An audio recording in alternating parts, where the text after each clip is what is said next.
There are two brush caps that secure your tool's motor brushes. The plastic caps thread into the brush holders to secure the brushes in place. Most problems with the brush caps occur when they are being removed or installed. If a cap is over-tightened, the slots for the screwdriver can be stripped or cracked. Over-tightening can also cause the entire brush cap to crack in half. It is easy to cross-thread the cap and damage its threads. Replacing the brush cap is a repair that you can do yourself, and I'm going to show you how. Hi, I'm Mark Socha. Do-it-yourself repairs like these are easier than you might think. From lawn machines to cordless drills, kitchen mixers, Outdoor grills. our how-to videos walk you through each repair from start to finish.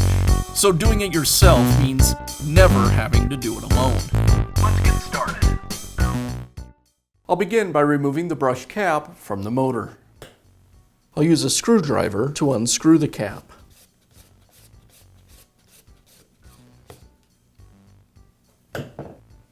Now I can install the new cap. I place it over the brush and engage it with the threads. A trick I like to use to make sure I don't cross-thread the cap is to start by screwing it backwards until I feel the threads engage. Then I'll tighten it up.